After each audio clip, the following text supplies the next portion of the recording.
Soul Game Saga, Part 6 of Infinity, the Soul Duel Parable Expounded. The Soul Duel Parable, what will it consist of?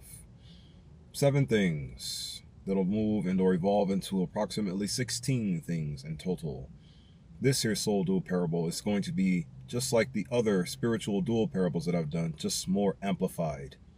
I'm just getting ready to amplify everything that I have been saying. That's all I'm doing here now. Just amplifying everything that I've been saying so far. So, the Soul Duel Parable, what does it consist of? It consists of all 7 to 9 belief system pillars to be dismantled and or brought awareness of and or rejuvenated by any moral means necessary. You follow what I'm saying? And the 7 belief system pillars, they are racism. That's the first one. They are feminism, foul sexual orientation, the nerd geek culture, which is my foundation. Then you have the gangstas, also the tribes and the religions. And then finally, you also have the 2 outside. The fear of the soul, or the ignorance of the soul, because once you gain awareness of what the soul actually is, that's going to be your original belief system, the makeup of your original belief system. And once you gain awareness of your original belief system, the belief systems of this world that are trying to plague and or control you to be something in which you are not, you will keep them out, or you will keep it out. And then lastly, the fear and or the source of evil.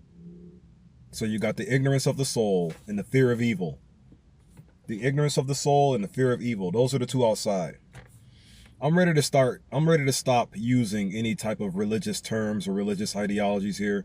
I get that my whole soul sovereignty conviction ties into a lot of your religious practices and your religious beliefs and things of that nature, but I am really ready to abandon all of the religious beliefs, so this can just be, so I can just focus on the soul versus evil, because that's ultimately what it is. And once you grasp that alone, everything else in which is trying to plague you from recognizing how to step forward properly in life will no longer be able to at all. Like you said, my brother, if we all stood up at the same time with one goal on mind, soul liberation, what can they do to stop us? Who is they, by the way? You're about to find out. Coming up in this here Soul Game Saga, Part 6 of Infinity, the Soul Duel Parable Expounded. Let's begin. So, like I said, those 7 to 9 belief system pillars are going to be the makeup of this entire here Soul Duel Parable. So here's more details. So, there is a card game in real life. You know what? Before I go on, I want to say this real quick. What's inspiring me to make this whole Soul Duel Parable thing? For one, because I want to just have the 9 belief system pillars. I want to be able to talk about them in a way that can give me a chance to destroy them or put the idea of their spiritual destruction in the air. You follow what I'm saying? That's the main reason why I want to make this parable, is because I want to put the idea of these here foul belief system pillars, I want to put the idea of their destruction into the ethereal spiritual air somehow. So I'm using things from my past that I have experiences with, and I'm just going to tell stories that'll see to it that this idea can get into our spiritual air, into the mind, heart spaces of our family body. Another thing, it's because of these tarot readers online.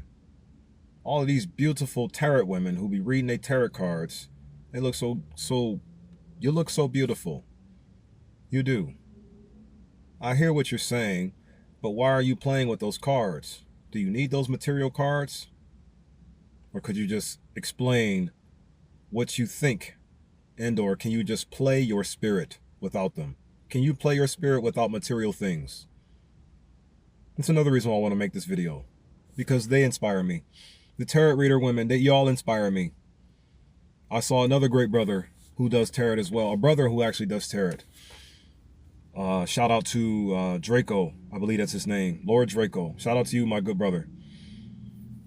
But here, the spiritual duel parable, inspired by the tarot readers, inspired by trying to figure out a way to get the destruction of these foul principalities in the inspirational air.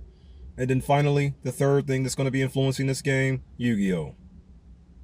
the actual real life card game. And the only reason why I want to make a card game of the sort, or the only reason why I want to make a video labeling and describe cards, like I said, because of the tarot reader inspiration. Y'all inspired me to make something like this. Just using my experience with Yu-Gi-Oh cards when I used to play back in middle school. And now, here we are in this adult here life. And y'all are still using cards online, trying to generate some magic. I know what magic is. Magus.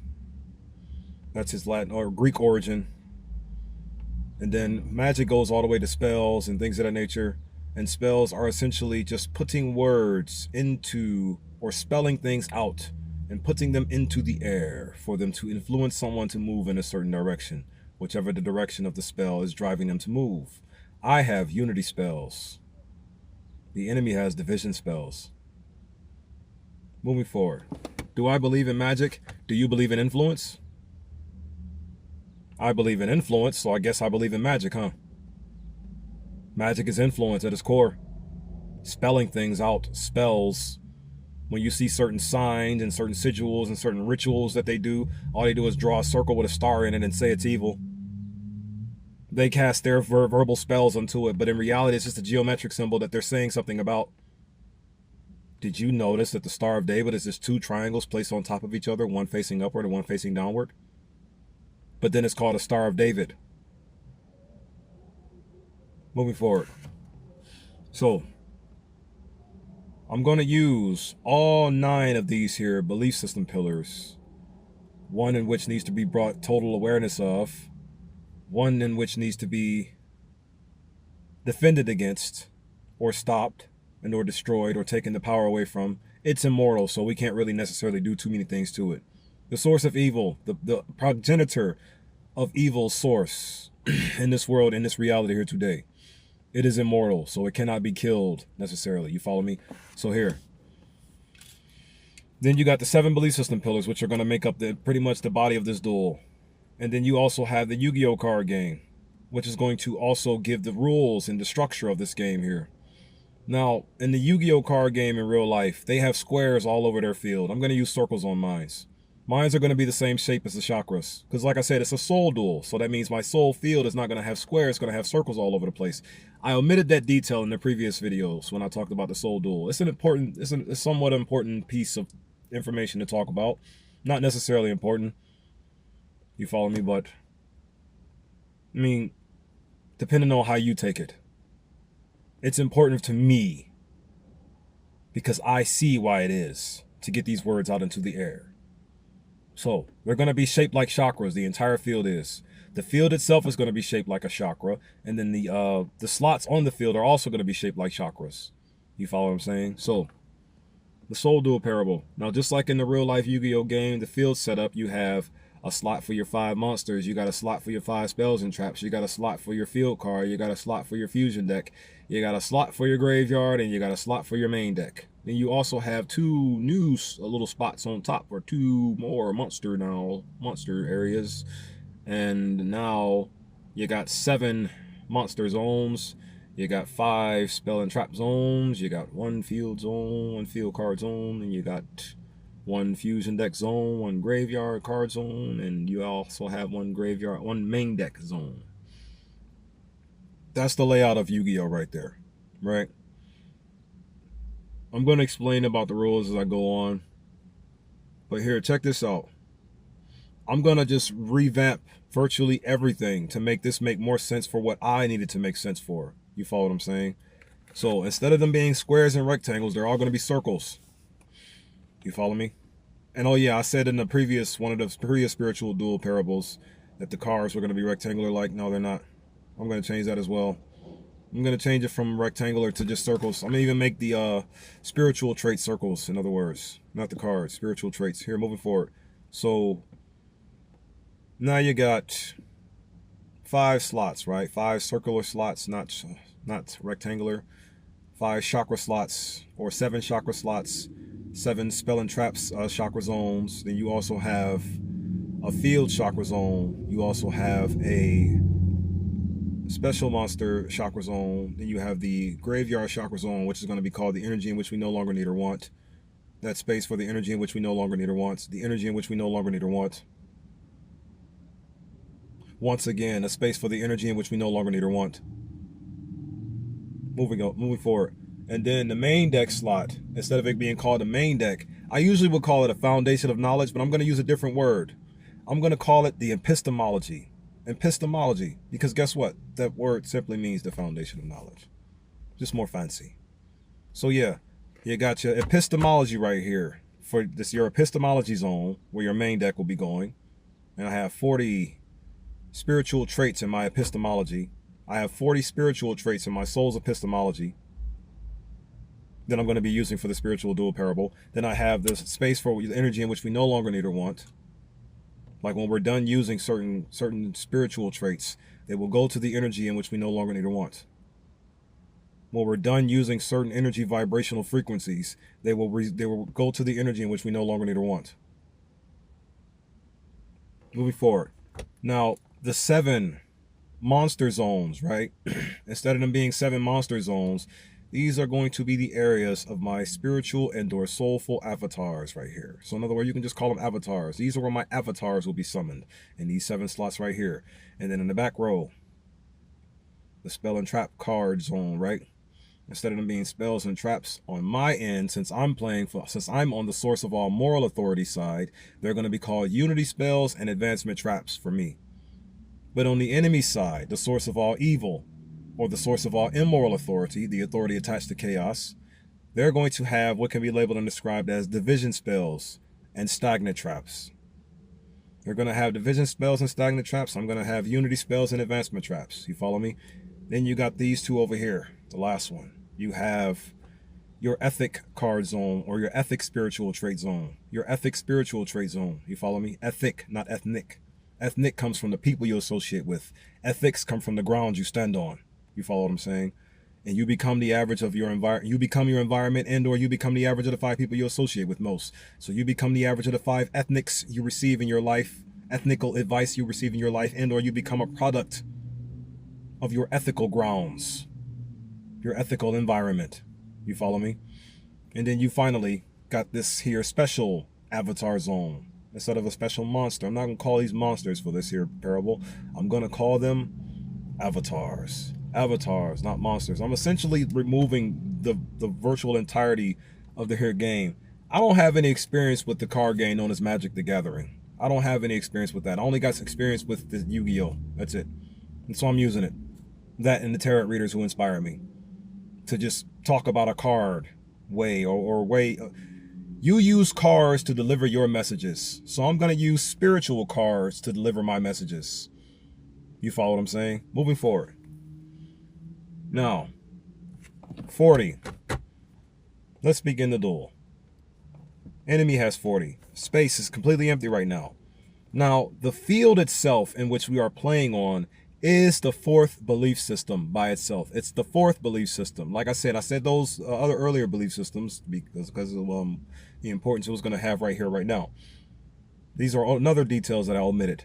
The field itself that we are playing on, the soul field, is the 4th belief system. It is my foundation. It is my legs that are giving me the abilities to have this here soul duel in the first place. You follow what I'm saying? So,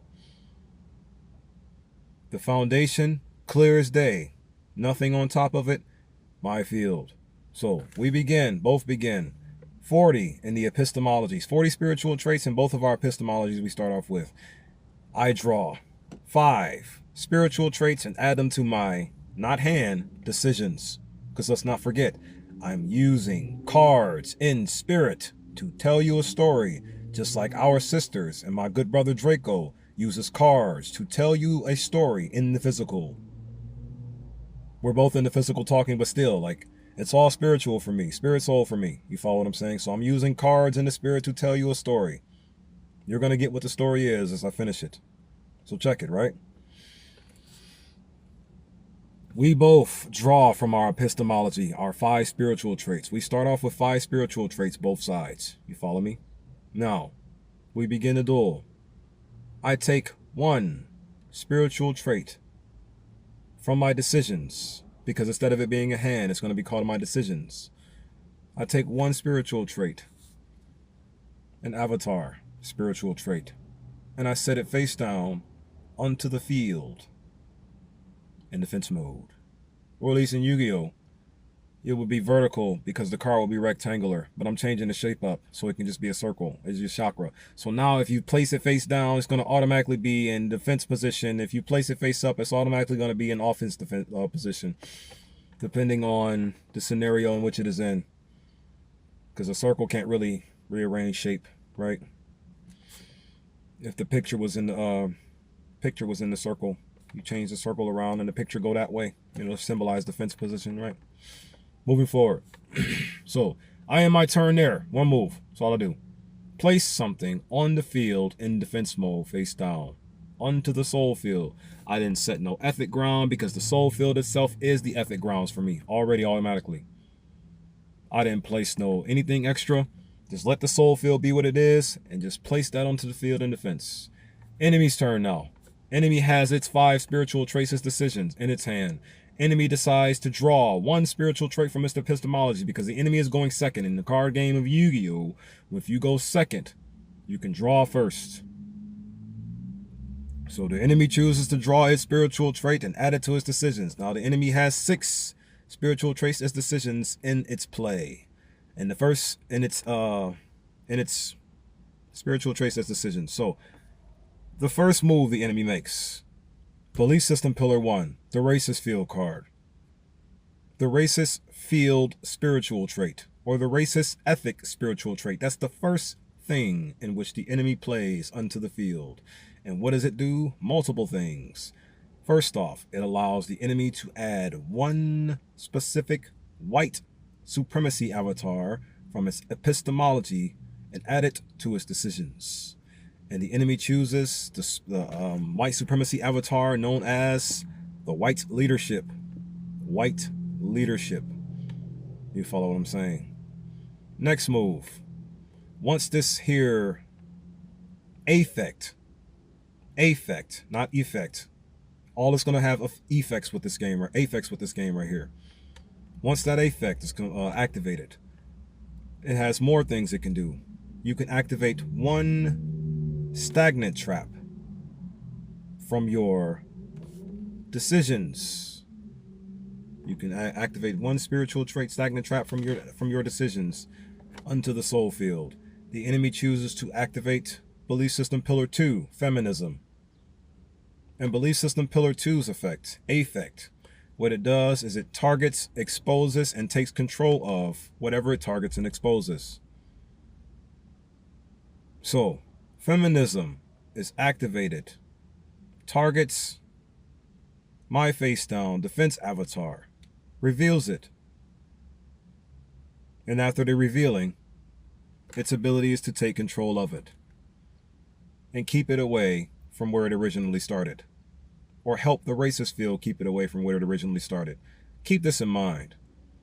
The feminist advancement trap cannot play and or activate the way it does without that racist field, without that racist ethic principle being in play. You follow me? So feminism takes control over feminism flips my face down avatar up and reveals what it is before I move forward to talking about what else feminism is getting ready to do to it. It reveals Belief System Pillar 6, the tribes. All 5,000 tribes of the world today. Now here's the thing. When this here Belief System Pillar 6, the tribes, is flipped face up, once it's face down, what it ultimately does, it lets me draw 1 spiritual trait from my epistemology and add it to my decisions. You follow what I'm saying? Doesn't know what it is yet. This allows me to do it. This allows me to draw 1 once I flip it face up, right? Next, there's another thing about this here effect too. Affect. It can't be tributed. This here card or this here avatar cannot be tributed. Belief System Pillar 6 can't be. It could just be confused and taken control of. So feminism now takes control of my tribes. Just for the Soul Duel parable. Just for the Soul Duel parable. Takes control over my tribes. Now, as I'm talking it, you can compare and contrast it to multiple things that go on in reality as I'm speaking these things out loud. You follow what I'm saying? So Feminism takes control over my belief system pillar 6 and places it on the oppressor side of the field. The source of evil side of the soul field. You follow me? Next move. The enemy then places what can be known as a pendulum. Remember those two spots I told you about earlier? Now they're about to have wholesome importance. Places what can be known as a pendulum scale unto the right part of its soul field, back in the row of its division spells and stagnant traps. And this pendulum scale in which it places there is called foul sexual orientation. And it's a 3 scale. You follow what I'm saying? Belief system pillar 3, foul sexual orientation. That scale is placed right there. What is it getting ready to do? I'm about to tell you. And then on the other end, you place another scale. The source of evil does. It places belief system pillar 7, the religions. All 10,000 religions on this planet placed onto that side of the field there. Now, what are these two are getting ready to do as they're placed onto the field? Now, in the game of Yu-Gi-Oh, there's something called pendulums. It's a new concept they added to the game. I want to say 2010 or something like that. Or probably a little bit later, 14 maybe. I don't keep up with it. But what it does is that they allow you to, when you have a certain scale select, like from 3 to 7, you can summon monsters from your hand or from your extra deck that have been placed there onto the field and or into one of those 2 slots there. Once you activate it and summon it 3 to 7, so that means anything from a level 4 to a level 6, you can just summon it from your hand until you fill up 6 of the 7 slots in total. You follow what I'm saying? Next. So, places, belief system pillar 3, the foul sexual orientation, and places, belief system pillar 7, the religions. Next, the enemy then now has 3 spiritual traits left as decisions in his hand, and it decides to pendulum scale and summon all that is in its hand, all that is in its decisions right now currently. All the spiritual trait avatars, its decisions from its hand, the enemy decides to summon. And what are they? They just so happen to be the white leadership, in which the enemy just drew from its epistemology and added it to its decisions. Then you also have the white military force. And then you have the white civilians. Each of these 3 avatars are now on the field. They have 1,500 attack and 1,500 defense. Or they have 1,500 attack Hertz and 1,500 defense Hertz. Do some research on Heinrich Rudolf Hertz. He's the father of Hertz, meaning the SI unit of frequency. The SI unit of frequency. The System International of Frequency. That's what a Hertz is. The SI unit of frequency. Systeme International. It's meteorology. Do some research on it. You'll find out how sound waves get measured through Hertz. Do some research on it. Moving forward though.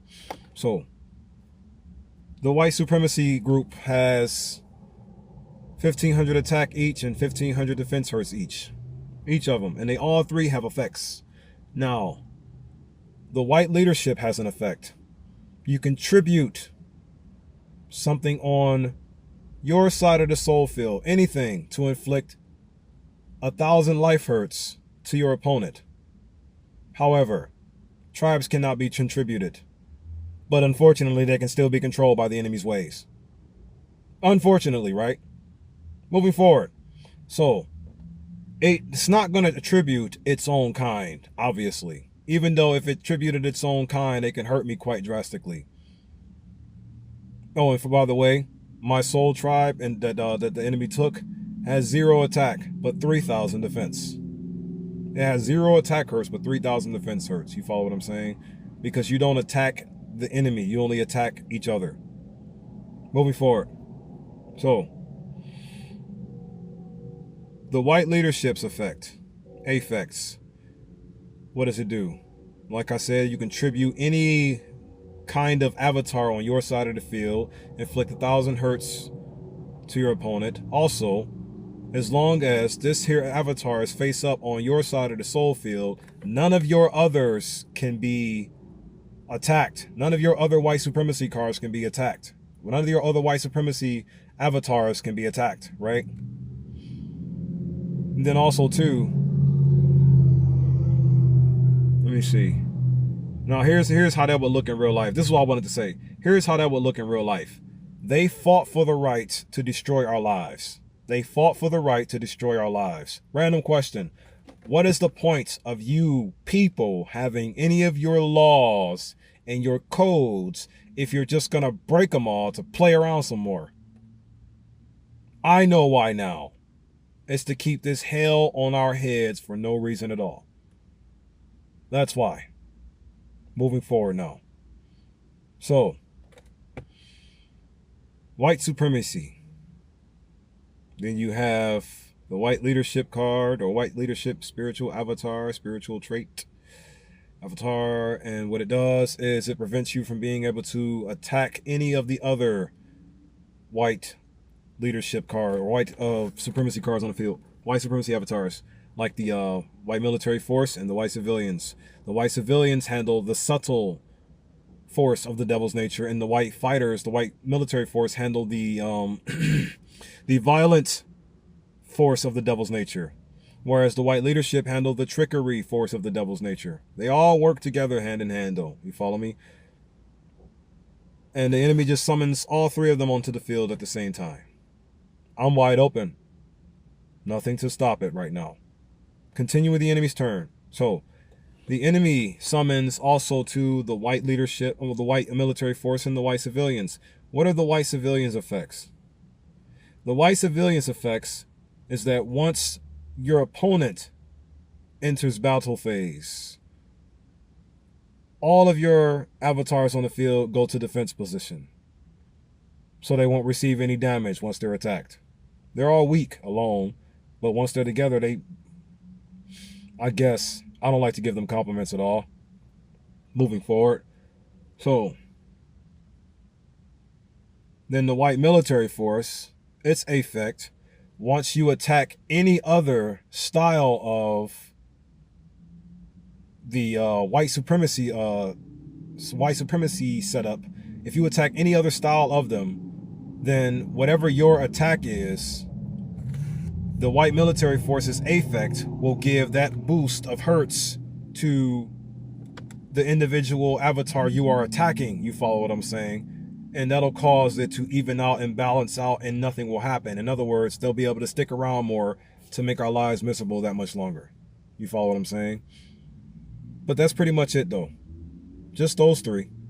And then you got mines in the fence there that can't really be tributed or done anything to. So you just got to keep it over there and keep torturing it and then torturing it and torturing it. Real quick, these people will let you live your lives. However, they're only going to allow you to live them if they can ruin every step you take in them as you have it. Moving forward. Pray that made sense to you. So, the enemy enters battle phase, because it ain't too much you can do other than what you've already done. There was never really too much for you to do anyways, at all. You just wanted to learn as much as you could about us so you can do or use everything that we like to do against us. Remember, everything in this world that they have is what they stole from us, perverted, and are now using against us. Everything they have. So the enemy attacks all three of their little monsters, all three of the little avatars.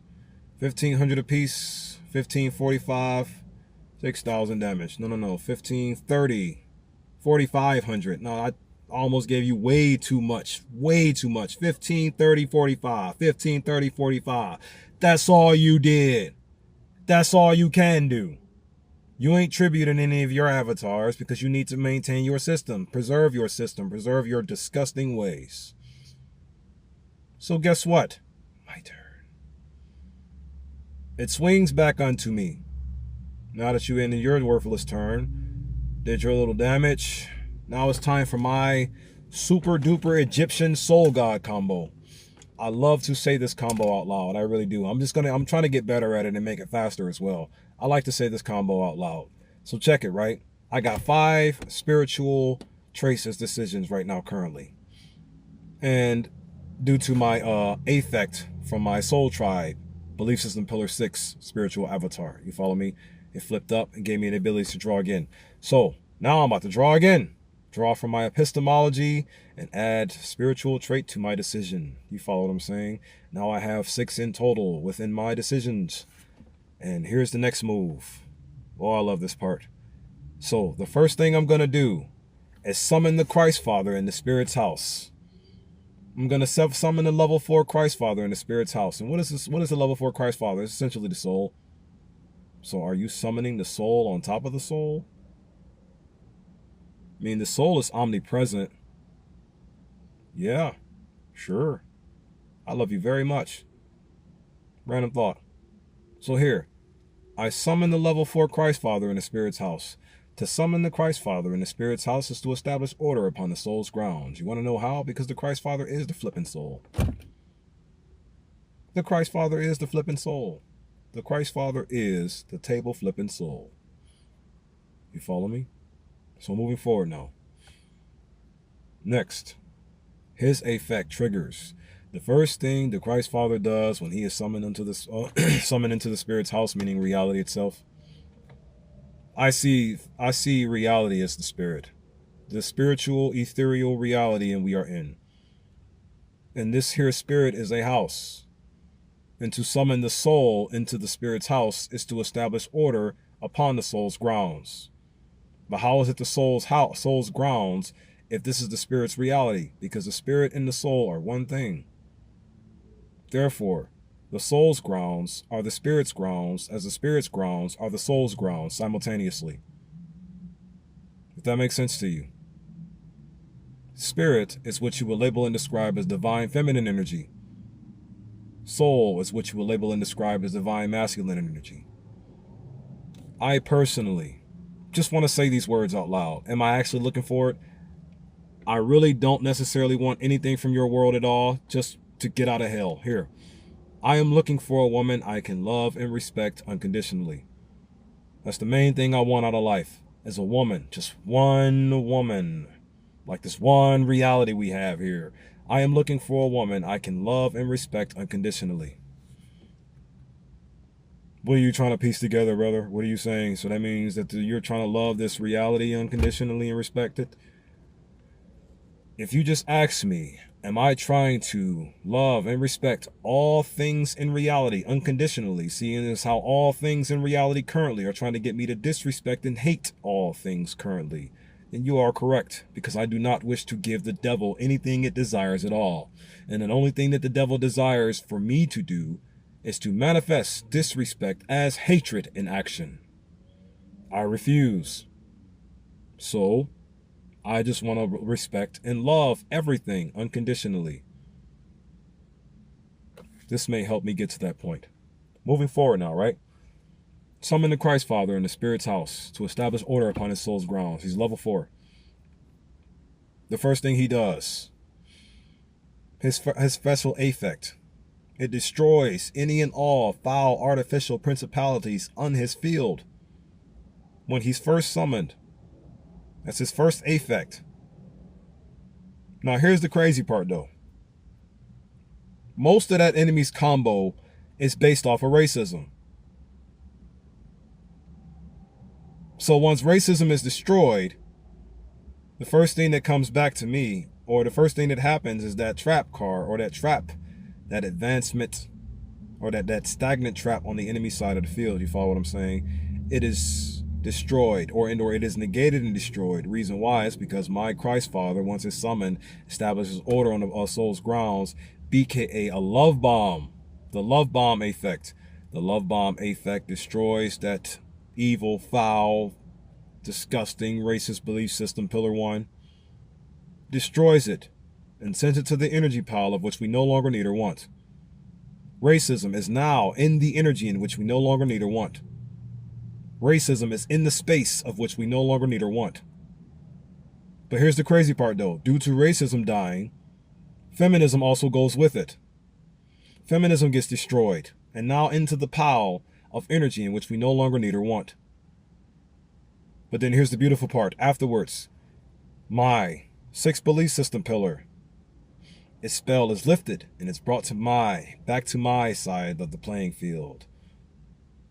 Right next to the Christ Father. The 8th belief system, by the way. I summoned the 8th belief system. And now it's getting ready to get some major upgrades. Oh, and by the way, the 9th belief system is the actual opposer playing with the spiritual traits. You follow what I'm saying? Moving forward. Now, after that effect takes off, destroy racism, destroy feminism, returns control back to me. Racism and feminism are now both in the piles of energy that we no longer need or want. I have control back over the soul tribe again, and the next combo is about to take place. So, once my King of all Kings is summoned into the spirit's house to establish order upon his soul grounds, he has another effect that he activates, where you can add one spiritual trait from your epistemology to your decisions. Add it to your decisions. Add it to your decisions. Add these spiritual traits to your decisions. Add these spiritual traits to your decisions, right? And the spiritual trait that I use, or that I add from my epistemology to my decisions, is of a unity spell known as the Blood Gang Paradise. The Blood Gang Paradise. Real quick. Belief System Pillar 5 is going to consist of 6 main gangs. I'm just putting it into the air. Just putting the idea into the air. How to get out of hell 101. You follow what I'm saying? So, in this here belief system pillar 5, the gangsters, they consist of 6 main gangs that I'm going to influence and or encourage to love thy neighbor as thyself. Lame, right? I know. Moving forward, the 6 main gangs are going to be the Bloods, the Crips, the Gangster Disciples, or GDs, that I'm going to flip the name to Greatest Defenders. 4th, the Vice Lords. I had it as the Mexican gangs at first, but then once I realized virtually all the melanated Mexicans are dead, I had to switch the idea up. And now, I got the Vice Lords there instead of the Mexican gangs. And then 5th, every gang in Jamaica. And then 6th, every gang in Haiti. Every melanated gangster within those 6 countries, or within I got 4 here and 2 outside. You follow what I'm saying? But the thing is, it's going to be all of we in this continent. All gangs in this continent come together and fight back. Moving forward. So here. Blood Gang Paradise. It's a field unity spell. You follow me? Now, of course, my King of all Kings has way more effects, but I'm just going to use that one for right now. Next, I activate it. Activate the spiritual trait. The Blood Gang Paradise. Blood. What does it stand for? Brotherly love over our depression. And this spiritual trait, once it's activated, it allows me to add any one spiritual trait, or any one unity spell card, any one unity spell spiritual trait from my epistemology to add it to my decisions. You follow what I'm saying? And I choose the unity spell known as Soul Fusion, and or you can call it Soul Reincarnation. You follow what I'm saying? You can call it Soul Fusion or Soul Reincarnation. This here unity spell I just added from my epistemology to my decisions. Added it to my decisions. My decisions are my hand. I play for my decisions. You follow what I'm saying? So next, I get this here unity spell, right? Play it immediately. And what is it? What does it fuse? It fuses the Christ Father along with the 6th belief system pillar, the tribes themselves, the torso of my Father God body. Of course, it's going to be everybody in one, but right now, it's just the idea of those 2 being fused. And once they're fused, from my special epistemology zone, I summon to the field the Christ Father. Again. Essentially again. But here's the thing. The fused version of him is all of we in one. You follow what I'm saying? In other words, the Soul Tribe. So I'm summoning the Soul Tribe from my special deck, or from my special epistemology, unto the field now. He has numerous effects, and I'm going to get to him later. But now, here, moving forward. Next, now that the Soul Tribe has been summoned into the Soul Field, here's the next play. I place the Blood, or the Crips, unto my pendulum zone. Then I place the GDs onto the other pendulum zone. The Crips, they have a 2 scale. The GDs, they have a 6 scale. So that means anything from levels 3 to 5, belief system pillar 5, I could just summon from my hand like nothing. You follow what I'm saying? The video may cut out on me, my family. It may cut out on me. I'll keep talking until it does. So, next, belief system pillar 5. Activate the pendulum scale. And now I get to summon the Jamaican gangs and the Haitian gangs right next to the Soul Tribe as one massive family getting ready to fight. You follow what I'm saying? But it ain't over with yet. Far from over.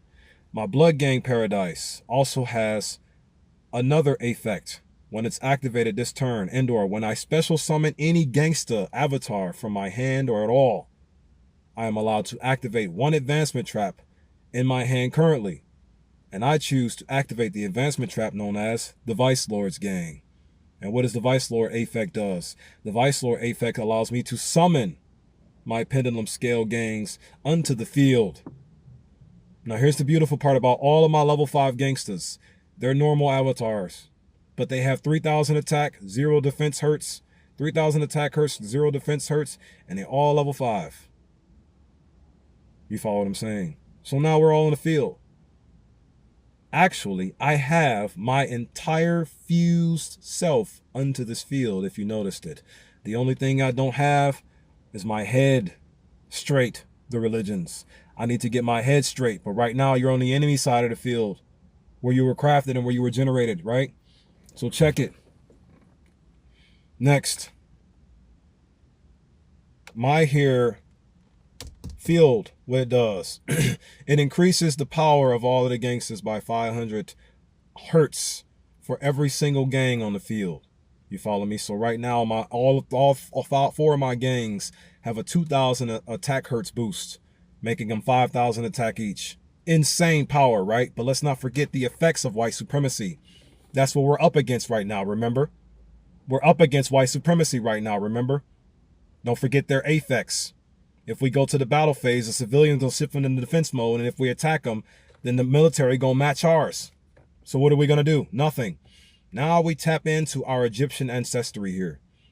Because here, in reality, what the whole soul fusion play, or the spirit soul reincarnation play has done, it gave us the awareness in reality, the awareness that we have all of our Egyptian God ancestry DNA coded, or character traits and spiritual character traits coded within and throughout our DNA. You follow what I'm saying? In other words, our most powerful and most magnificent greatest selves are all coursing through our DNA. Our most powerful and most magnificent greatest selves, night and day, course through our very DNA. So that means all of our magnificent abilities in which we are capable of are coursing through our DNA. So ultimately what I'm getting at here when it comes to that soul reincarnation parable. In other words, my dear magnificent family, the fusion with your actual self is what's going to bring you victory in this fight. Fuse with your actual self to gain victory in this fight. Next. So, like in the game of Yu-Gi-Oh, to mention it again, there's these 3 Egyptian god monsters, right? And then there's this Obelisk the Tormentor monster, and then there's the Slifer the Sky Dragon monster, and then there's the Winged Dragon of Ra monster, right? Obelisk the Tormentor has an effect that once you sacrifice 2 monsters on your side of the field, you can wipe off all the cards on your opponent's side of the field. All 3 of those effects for this parable to work are within my 1 Soul Tribe fusion monster, or fusion avatar. You follow what I'm saying? So here's what he's going to get ready to do. The Soul Tribe is now going to take the Jamaican and Haitian gangs and use them to obliterate you all, or just to wipe the field clean. So that means instead of going to a battle phase, I'm just going to use a special effect to get rid of your side of the field. That means foul sexual orientation destroyed and sent to the energy in which we no longer need or want. The religions destroyed and sent to the energy in which we no longer need or want. The white leadership, the white military force, and the white civilians, all destroyed and sent to the energy pile in which we no longer need or want. Out the way now. You follow me? Now, in the game of Yu-Gi-Oh, those two scales would actually go to the special deck. But moving forward, well, not in this scenario, because if you destroy them from there and not from the thing on what's hit the field, they go to the. But here, moving forward, they go to the graveyard, not the special deck. Moving forward, though, right? So check it. Next, you're wide open now, and due to me using those tributes, Winged Dragon of Ra's effect kicks in, and now I gain 6,000 attack, stacked on top of my Soul Tribe's 4,000 attack hurts and 4,000 defense hurts. Sound waves, sound frequencies. You follow what I'm saying? I need to hurry up. So now you're wide open. My Soul Tribe is at a 10,000 attack hurts boost right now, and you are just wide open and cannot stop anything. Now, me personally, I like to go straight for the kill, but there's a few more details I need to omit. Actually, no, it isn't. Battle phase. So now, using the Soul Tribe and the gangsters that I have remaining on the field, which are now the Crips and the Gangster Disciples, hit you in your face for 18,000 hurts. Attack with Righteous Rage. And down goes the source of all immoral authority. And this here completes the Soul Duel parable. Just a game in which labels and describes how we're going to go from bottom to victorious in one move. Shalom, shalom, shalom. And what is that one move we are making? Awareness of our actual original belief system. As soon as we gain that, everything else gets destroyed and gets sent to the pile of energy in which we no longer need or want. Or they get sent to a space and or a zone of which we no longer need or want. And then, once evil is completely out of the way, utopia, paradisiacal, nirvana.